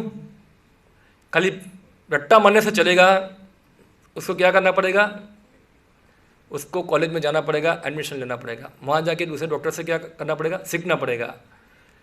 भले ही आपका पिताजी आपको ऑपरेशन करने देगा नहीं। और हम गीता ले लिया और गीता का उपदेश देना चालू कर देते सबको, ऐसा है। खुद तो सीखा नहीं है अभी क्या है, कैसे उपदेश देंगे किसी को? तो प्रमाणित गुरु, टीचर और प्रमाणित कॉलेज दोनों में जाके सीखना होता है। तो गुरु परंपरा जो है 4 मुख्य परंपरा है, और इसका प्रमाण क्या है? पद्म पुराण है। बताया कि संप्रदाय विहीन ये मंत्रस्ते विफल मता अतः कलो भविष्यति चात्वर संप्रदायिन श्री ब्रह्म रुद्र सनक वैष्णव सिद्धि पावना चात्वर स्तरे कलोभ्यहि उत्कले पुरुषोत्तम रामानुजा श्री चक्रे माध्वाचार्य चतुर्मुहस श्री विष्णु स्वामी रुद्रो निम्बाकादित्य चतुक्षण।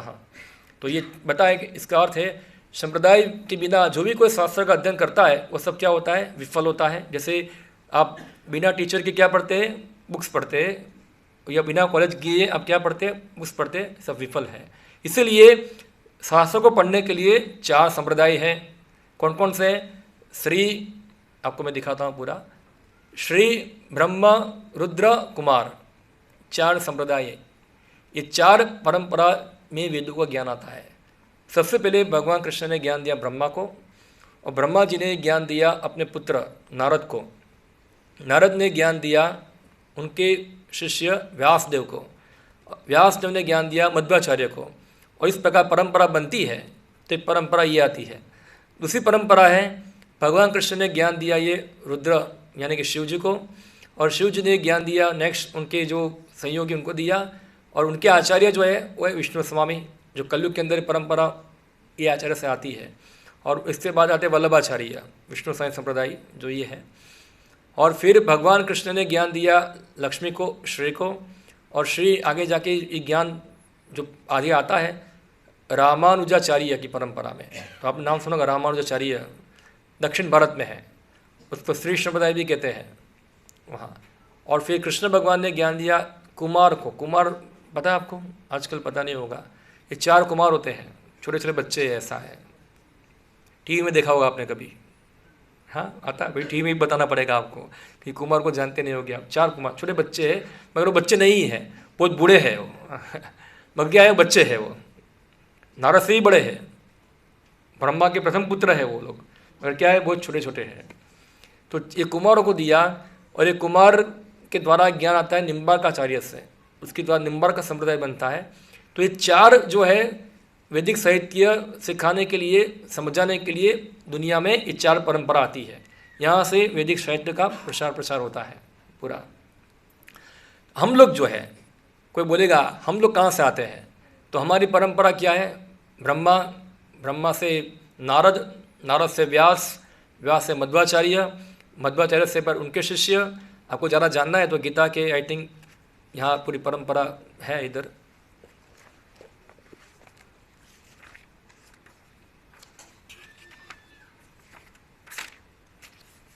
ये पूरा परंपरा है, लिखा हुआ है।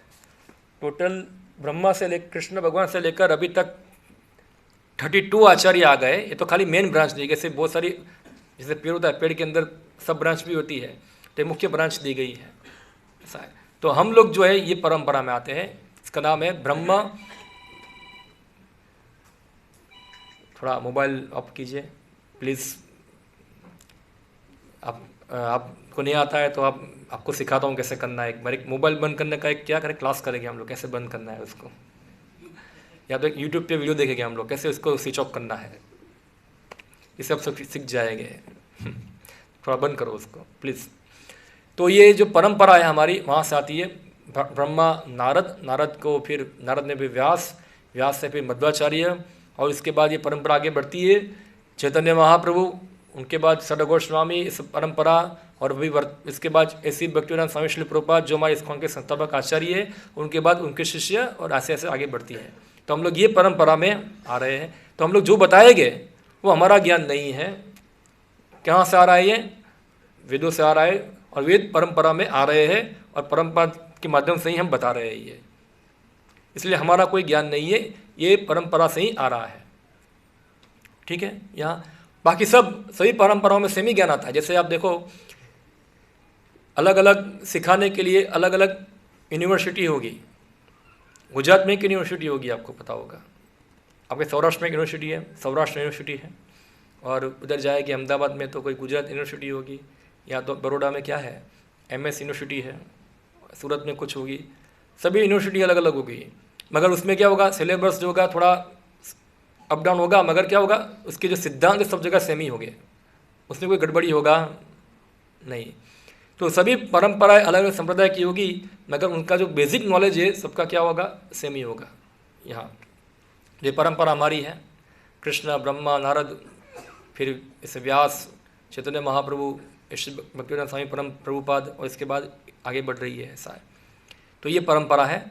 अभी गीता को सुनने के लिए जो शिष्य है उसकी भी कुछ योग्यता है, तो सुनने की इच्छुक होना चाहिए, सेवा करने की भावना, सर्विस एटीट्यूड होना चाहिए, उसका चैलेंजिंग भावना होनी चाहिए, नहीं, श्रद्धा होनी चाहिए गुरु के अंदर, भगवान के प्रति श्रद्धा होनी चाहिए, और जो भी कोई प्रश्न है उसको विनम्रता से पूछना चाहिए, और फिर जो भी कुछ सुनते हैं समझते हैं उसको पालन करना चाहिए। ये क्या है, एक शिष्य की योग्यता है। तो गुरु यानी कि शिक्षक, शास्त्र यानी कि टेक्स्ट बुक, और गुरु परंपरा यानी कि स्कूल यानी कि इंस्टीट्यूशन, ये चीज़ हुआ। तो सही ज्ञान प्राप्त करने की ये पद्धति है। क्या है? 3 प्रमाण है, प्रत्यक्ष प्रमाण, अनुमान प्रमाण और शब्द प्रमाण। प्रत्यक्ष प्रमाण द्वारा संभव नहीं है, अनुमान प्रमाण द्वारा संभव नहीं है। संभव क्या है? शब्द प्रमाण। शब्द प्रमाण क्या है? शास्त्र, और शास्त्र में से क्या आता है? ये सब ज्ञान आता है।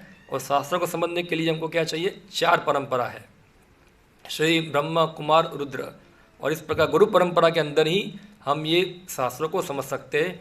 और शास्त्रों का जो निचोड़ है वो क्या है? भगवद गीता।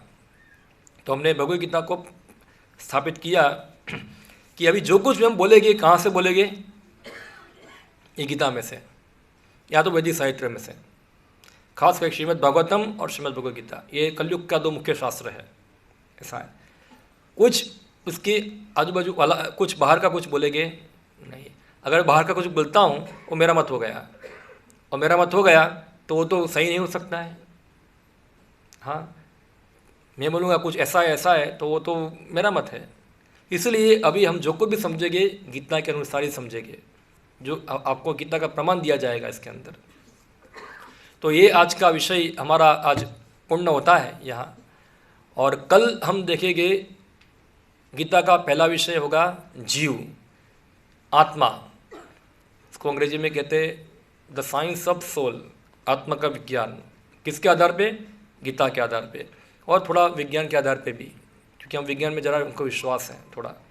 अगर ज़्यादा सॉलिड प्रूफ कहाँ से मिलेगा हमको? शास्त्रों में से, वहाँ से।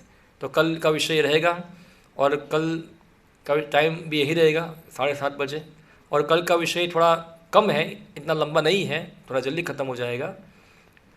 तीसरे दिन का ज़्यादा है, लंबा है, तो आई थिंक मंगलवार आएगा, वो थोड़ा लंबा है, और फिर सब छोटे छोटे विषय हैं। तो ये आज हमने पूर्ण किया। किसी का कोई प्रश्न हो, ये टॉपिक के ऊपर कोई प्रश्न हो तो आप थोड़ा पूछिए, तो मैं 1-2 प्रश्न लूँगा, या तो फिर आप मुझे व्यक्तिगत बाद में एक क्लास के बाद आप मुझे पूछ सकते हैं। ये सेशन के आधार पर कोई प्रश्न तो पूछ सकते हैं, किसी का कोई प्रश्न। अच्छा, यही है, और कुछ नहीं है। हाँ, ये वीडियो रिकॉर्डिंग चल रहा है अभी यहाँ, अगर टाइम मिलेगा तो उसको थोड़ा एडिट करके फिर चढ़ाएगा इसके ऊपर। मगर आपको जानना है तो ऑलरेडी एक यूट्यूब के ऊपर पड़ा हुआ है, हमारा पुराना वीडियो पड़ा हुआ है, और ये जो रिकॉर्डिंग अभी चल रहा है तो बाद में इसको अपलोड करेंगे, ठीक है। ओके, और कोई क्वेश्चन इस विषय के ऊपर किसी का, लेडीज़ और पुरुष जेंट्स में से किसी का नहीं है? ओके, तो हम समाप्त करते हैं। हरे कृष्णा।